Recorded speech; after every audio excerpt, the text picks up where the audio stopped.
നിങ്ങൾ ശത്രുവിനെ വല്ലാതെ നോവിച്ചാണ് വിട്ടത്. അതിനുള്ള മറുപടി, തക്ക മറുപടി എന്തായാലും നിങ്ങൾക്ക് ലഭിച്ചിരിക്കുമെന്ന് ഇറാന്റെ പരമോന്നത നേതാവിന്റെ വാക്കുകൾ ഇതാ സത്യമായിരിക്കുന്നു. അമേരിക്കയുടെ കരണക്കുറ്റിക്കടിച്ച് പൊട്ടിച്ചിരിക്കുകയാണ് ഇറാൻ. ഇനിയും നിങ്ങൾ അവസാനിപ്പിച്ചിട്ടില്ല എങ്കിൽ മാരക ആയുധങ്ങളുമായി ഇറാന്റെ സൈന്യം സജ്ജമാണെന്ന് മുന്നറിയിപ്പ് കൂടിയാണ് നൽകുന്നത്. ഇറാനൊപ്പം അണിനിരക്കുന്ന ലോകശക്തികളുടെ മുന്നിൽ നിങ്ങൾ പണിതുവെച്ച ആയുധങ്ങളൊന്നും തന്നെ പോരാതെ വന്നേക്കാം. മധ്യപൂർവേഷ്യയിലെ അമേരിക്കയുടെയും ഇസ്രായേലിന്റെയും ഭരണം അവസാനിപ്പിക്കുകയാണ് ഇറാന്റെ പരമമായ ലക്ഷ്യം. ഇസ്രായേലിനെ മുൻനിർത്തി അമേരിക്ക വർഷങ്ങളായി പശ്ചിമേഷ്യയിൽ നടത്തുന്ന നരഹത്യക്ക് പകരം ചോദിക്കാൻ ഇറാന് മാത്രമേ ധൈര്യമുള്ളൂ എന്ന കാര്യം അവർ ഇതിനോടകം തന്നെ മനസ്സിലാക്കി കഴിഞ്ഞു. നിങ്ങൾ തുടങ്ങിവെച്ച യുദ്ധം നിങ്ങൾ തന്നെ അവസാനിപ്പിച്ചോളൂ, അല്ലെങ്കിൽ ഇനി വരുന്ന ഇടിമുഴക്കത്തിൽ അമേരിക്കയും ഇസ്രായേലും തകർന്ന് ഇല്ലാതാകും. ഇറാനെ നശിപ്പിക്കണമെന്ന മോഹം നിങ്ങൾ അവസാനിപ്പിക്കുകയല്ലെങ്കിൽ നിങ്ങളുടെ ആകാശത്ത് പെയ്യുന്നത് തീമഴയായിരിക്കും. ഇതൊരു മുന്നറിയിപ്പ് മാത്രമാണ്. ഇറാനിൽ അമേരിക്ക നടത്തിയ ആക്രമണങ്ങൾക്ക് തിരിച്ചടിയായി ഗൾഫ് മേഖലയിലെ അമേരിക്കൻ താവളങ്ങൾ ആക്രമിച്ച് ഇറാൻ ഇതാ പ്രതികാരം ചെയ്തു കഴിഞ്ഞു. ഇറാഖിലെ അമേരിക്കൻ വ്യോമതാവളങ്ങൾ ആക്രമിച്ചതിന് തൊട്ടു പിന്നാലെയാണ് ഖത്തറിലെ സൈനിക കേന്ദ്രങ്ങൾക്ക് നേരെ ടെഹ്റാൻ പ്രതികാര ആക്രമണം നടത്തിയിരിക്കുന്നത്. ഓപ്പറേഷൻ ഹെറാൾഡ് ഓഫ് വിക്ടറിയുടെ ഭാഗമായാണ് ഇറാന്റെ ആക്രമണം നടന്നിരിക്കുന്നത്. ബഹ്റിനിലെ അമേരിക്കൻ താവളങ്ങൾക്ക് നേരെയും ഏത് നിമിഷവും ആക്രമണം നടക്കുമെന്ന സാഹചര്യമാണ് നിലവിലുള്ളത്.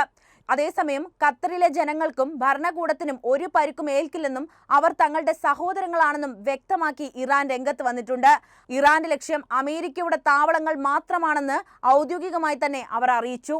അമേരിക്കൻ സൈന്യം ഉപയോഗിക്കുന്ന പ്രധാന സൈനിക കേന്ദ്രമായ അൽ ഉദൈദ് വ്യോമതാവളത്തെ ലക്ഷ്യമിട്ടാണ് ഇറാൻ പ്രധാനമായും ആക്രമണം നടത്തിയത് എന്നാണ് പുറത്തുവരുന്ന റിപ്പോർട്ടുകൾ പറയുന്നത്. അനവധി സൈനികർ ഖത്തറിലെ താവളത്തിൽ മാത്രം അമേരിക്കയ്ക്കുണ്ട്. അമേരിക്കൻ സ്റ്റേറ്റ് ഡിപ്പാർട്ട്മെന്റിന്റെ കണക്കനുസരിച്ച് ഏകദേശം 8000 അമേരിക്കൻ സൈനികരാണ് ഖത്തറിലെ ഈ തന്ത്രപ്രധാനമായ താവളത്തിലുള്ളത്.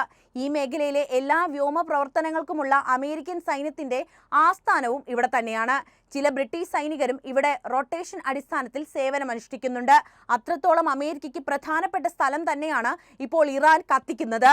ആക്രമണത്തിൽ ആരും കൊല്ലപ്പെടുകയോ അതുപോലെ തന്നെ പരിക്കേൽക്കുകയോ ചെയ്തിട്ടില്ലെന്നും ആക്രമണത്തിന് മുൻപ് താവളം ഒഴിപ്പിച്ചിരുന്നതായും ഖത്തർ സർക്കാർ അറിയിച്ചിട്ടുണ്ട്. ഇതിന് മറ്റ് സ്ഥിരീകരണം പക്ഷേ പുറത്തു വന്നിട്ടില്ല.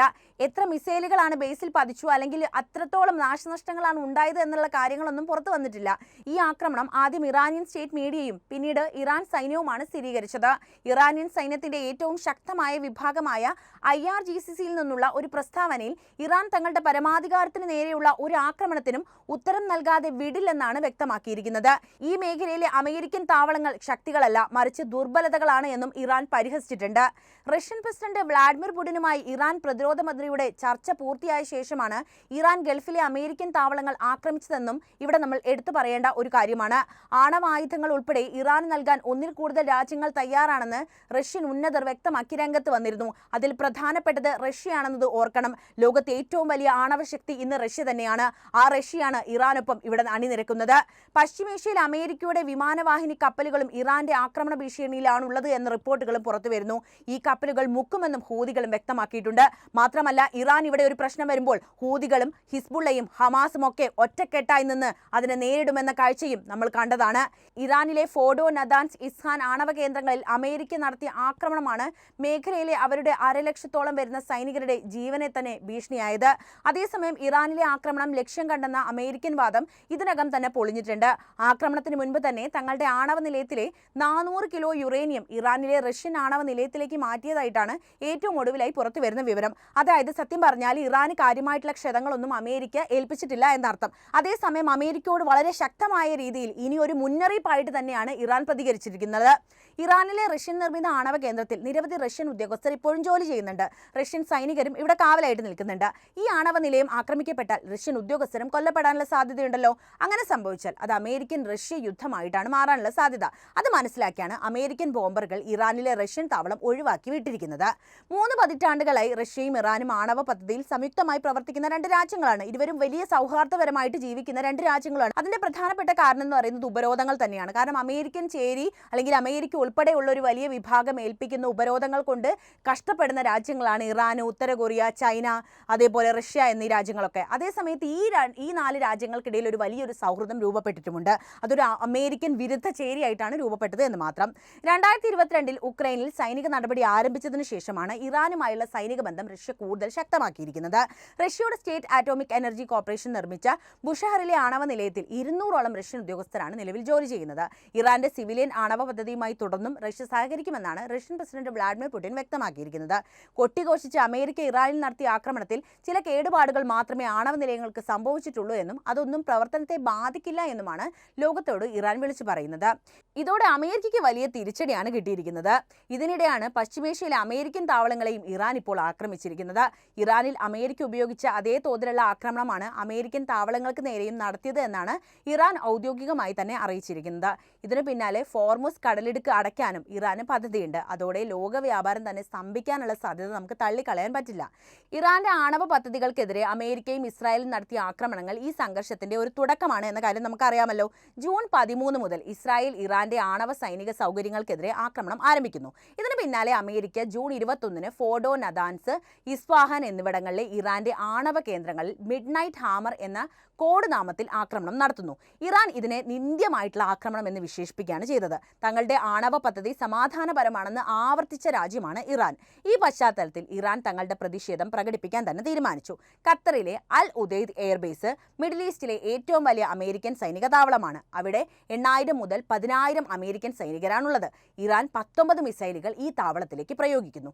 എന്നാൽ ഖത്തറിന്റെ പ്രതിരോധ സംവിധാനം മിക്ക മിസൈലുകളും തടഞ്ഞു എന്നത് വസ്തുതയാണ്. ഒരെണ്ണം മാത്രമാണ് ബേസിൽ പതിച്ചത്, അതും കാര്യമായ നാശനഷ്ടമോ മരണമോ വരുത്താതെ. ഇറാന്റെ ലക്ഷ്യം അമേരിക്ക അങ്ങ് മുച്ചോടെ മുടിപ്പിക്കുക എന്നതല്ല, പ്രതികാരം നടത്തുക എന്നത് മാത്രമാണ്. കാരണം ഇറാനെ സംബന്ധിച്ച് ഇറാൻ ഇപ്പോൾ ഒരു യുദ്ധത്തിനൊന്നും ആഗ്രഹിക്കുന്ന രാഷ്ട്രമല്ല. അവർ യുദ്ധത്തിന് വർഷങ്ങളായിട്ട് സജ്ജമാണെങ്കിലും യുദ്ധം ആഗ്രഹിക്കുന്നില്ല. പക്ഷേ അമേരിക്ക കയറി ചൊറിഞ്ഞാൽ എന്തായാലും പണി കിട്ടുമെന്ന് അമേരിക്ക മനസ്സിലാക്കണം. അതിനു വേണ്ടിയിട്ടുള്ള ഒരു കാര്യമാണ് ഇറാന്റെ ഭാഗത്ത് നിന്നുണ്ടായിട്ടുള്ളത്.